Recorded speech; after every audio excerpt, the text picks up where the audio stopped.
집사들에서는 더 일을 더 잘하기 위해서 조직 차원에서 접근하신 가이드 같은 역할.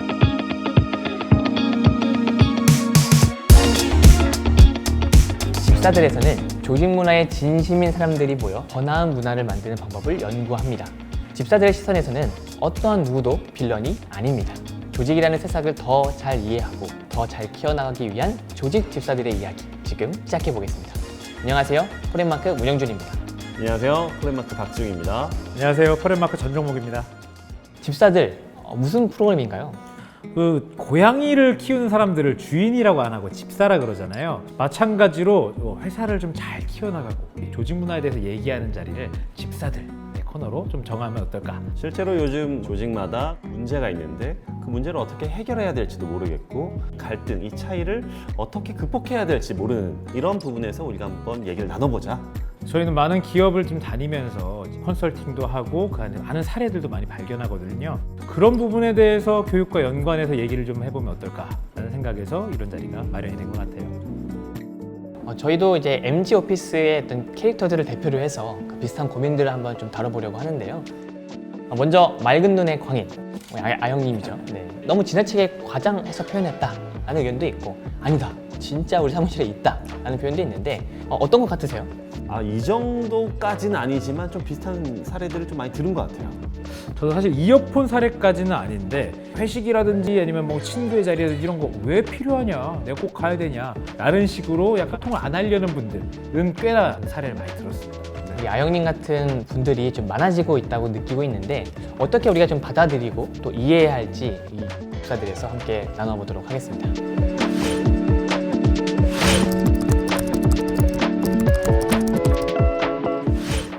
네, 그러면 다시 아영이 캐릭터 이야기로 넘어와서 고개도 굽지 않고 이어폰을 끼고 마치 세상과 단절하는 듯한 그런 모습을 보이는데 대체 왜 그러는 걸까요? 아영이 캐릭터를 보면은 제가 면접 가서 들었던 가장 기피하는 유형에 대해서 되게 떠오르는 것 같아요. 중복적으로 나오는 게 그레이존을 손도 안 대는 사람, 이런 동료와는 일하고 싶지 않다라고 얘기를 하거든요. 근데 그레이존이라는 게 예전에는 강대국들 사이에 있는 작은 나라인데 어느 쪽 편인지 애매한 것을 그레이존이라고 했었는데 지금은 누구 업무 영역인지 애매한 영역을 그레이존이라고 얘기를 하거든요.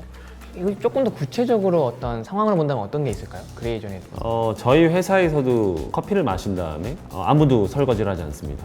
누군가 설거지 하겠지라는 생각으로 기다리지만 다음 날까지 여전히 쌓여 있거나. 다 알고 계셨군요. 제가 그 피드백을 들은 적이 있어요, 개인적으로. 네. 한마디 들으셨군요. 네, 그래서 좀 각자가 쓴 컵은 각자 씻자 이런 얘기를 좀 들어서. 지금도 하시나요? 그래서 저는 제 것만 씻고 있습니다. 요즘에 아예 집에서 컵을 가져오시더라고요. 단절하는 거네요. 나는 너희들과 엮이고 싶지 않다. 아영이가 되셨군요. 뭐 본인은 없으세요? 그레이존? 저야 뭐 사실 인간 자체 그레이존 인간이죠. 저는 사실 잘 하지 않습니다. 고기 굽을 때도 저도 잘 굽지 않고요. 주로 먹고요. 구우니까 맛있더라 이 정도만 하고 넘어가는 편인데 잘못된 거죠. 사실은 그레이존이라는 게 명시가 되지 않은 부분들이에요. 근데 필요 없느냐? 꼭 해야 되는 거예요. 업무적으로도 사실은 명시하기에는 애매하지만 내 영역 아닌데요 라고 누군가 선을 긋기 시작한다면 누구도 하기 힘들어요. 근데 아영님은 왜 이렇게 그레이존에선 손대지 않고 할까요? 저도 생각해보면 아영님? 네, 캐릭터랑 좀 비슷했던 것 같아요. 내적 친밀감 아까부터 느끼고 네. 있네요. 설거지 안 하시는 것부터 해서. 그러니까 제가 예전에 대학생 때 조별과제라는데 저는 주어진 시간에 제가 맡은 역할을 다 해옵니다. 그래서 모였어요. 그래 다 해왔냐? 걔네들 안 해왔어. 맨날 나만 해와. 그러면 이 나머지 잔업들을 누가 하냐? 그 안에서 또 분배를 하는 거예요. 그럼 다 해온 저도 추가적으로 일을 더 하게 되는 거죠. 그럼 나도 안 해. 이렇게 되다 보니까 정확히 나에게 주어진 일만 하게 되는 일이 이제 많이 반복됐던 거죠. 아마 아영이도 저랑 비슷한 대학 시절을 보내고 회사에 들어가서 똑같은 일을 반복하는 게 아닐까라는 생각이 좀 드네요. 개인 컵도 가져오고. 그렇죠. 설거지 하지 않지만 내 건 한다. 내적 친밀감이 많이 느껴지네요. 또 어떤 게 있을까요? 왜 그럴까요, 아영이는? 저는 요새 많이 쓰는 통나무론이 좀 많이 떠오르는데 롤이라는 게 5명이서 팀을 이뤄서 5명이서 하나의 짐을 짊어지는 거랑 똑같은 거예요. 팀이라는. 문제는 이게 하다 보면은 누구는 되게 열심히 들고 있는데 누구는 안 들고 있는 경우를 목격한다는 거죠. 그냥 안 들고만 있으면 다행인데 문제는 막 그 위에 올라가서 탭댄스를 추고 막 난리가 납니다. 그러면 이제 이 들고 있는 사람들은 이제 열받죠. 나도 안 하고 집어던지고 이러면은 엉망진창이 되는 거예요. 그럼 이 사람들이 내팽개칠 수는 없으니까 뭘 얘기하냐면 야 정확하게 자기 능력만큼만 들어 이렇게 되는데 사람이 키도 다르고 힘도 다르고 지치는 사람도 있고 서로가 배려하면서 좀 더 들어주기도 하고 뭐 이래야 되는데 그런 걸 아예 안 하게 된다는 거죠. 그러니까 콩나물을 짊어질 때도 그레이존이 명확하게 되고 서로가 손 안 대게 되면 훨씬 힘들거나 목표까지 갈 수가 없게 되는 거죠. 그리고 사실 이 영상을 잘 보면 아영이는 이어폰을 꽂고는 있지만 자기 일을 하고 있습니다.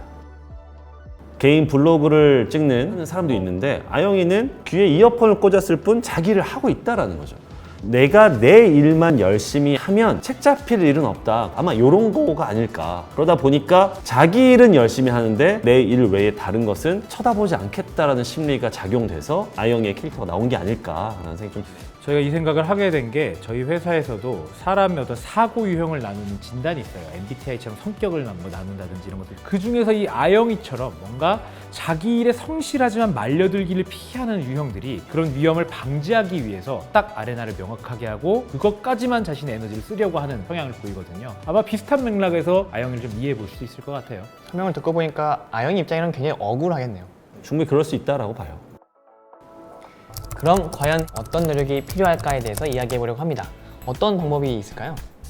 해결에 앞서서 선행돼야 되는 게 있다라고 생각해요. 그게 뭐냐면 최근에 2022년 미스버스 최민하수라는 한국 대표가 우승을 차지했습니다. 그분이 마지막 인터뷰에서 뭐라고 얘기했냐면 세상에 공감이란 걸 더 하고 싶다 뭐 이런 얘기를 해요.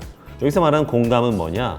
상대방의 입장이 되어보는 것이라고 얘기하죠. 제대로 된 공감이 된다면 그 사람이 하는 행동에 화가 일어서 그 사람의 행동을 막 고치려고 하지 않겠죠. 저럴 수 있겠네.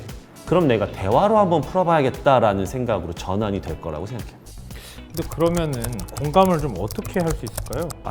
공감하는 거 되게 어렵죠. 그래서 제가 쓰는 방식은 이런 거예요. 쉬는 시간에 개인적으로 식사를 같이 한번 하자 이런 기회를 만든다거나 개인적인 친분을 쌓을 수 있는 기회들을 계속해서 좀 만든 다음에 친밀감이 생기면 이제 업무와 관련된 일들도 조금씩 얘기할 수 있는 공간이 생기지 않을까 그렇게 접근하는 편입니다. 근데 아영이 같은 경우에 이 이어 플러그도 뽑지 않는 사람이 과연 1대1의 어떤 그런 자리에서 속 얘기를 잘 하거나 친밀감을 형성하려고 할까요? 제가 어떤 이런 1대1 대화를 통해서 뭔가 이해하게 되는 경험도 있었는데 저희 팀장님이 일정을 캘린더를 걸면서 저한테 알림이 오는 거예요. 저는 원래 제 성향상 그걸 다 일일이 수락을 해서 뭔가 표시를 바꾸는 게 저는 더 좋아하는 성향인데 팀장님한테는 너무나 많은 사람들에게 동시에 받으니까 하지 말아달라는 부탁을 3번 하셨습니다. 그때서 바꿨는데 처음엔 저도 그게 되게 어색했던 건데 지금은 오히려 그걸 하지 않는 거 자연스럽게 넘어가게 됐거든요. 그래서 명확하게 1대1 미팅에서 차라리 제대로 그걸 짚어주는 거는 분명하게 또 한편으로는 들을 수 있는 방법인 것 같아요. 약간 개인적인 어떤 노력으로만 좀 느껴지긴 했는데 조직 차원에서 접근할 수 있는 방법도 있을까요?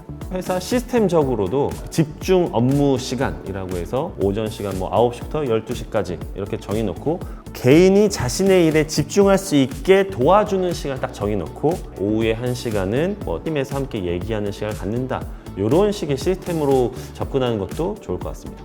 저희가 핀란드에서 가져온 스무스팀이라는 조직 진단 프로그램에서도 핵심 키워드 중 하나가 함께 해야 되는 일과 개인이 해야 되는 일의 배분이 잘 되어 있느냐, 배분이 되어 있어야 된다라고 얘기하는데 문제는 일이라는 게 딱 그렇게 분이 되면 참 좋겠지만 당장 빨리 연락해야 되고 막 공유가 돼야 되는 이런 부분에서 조금 애로사항이 있을 수도 있을 것 같아요.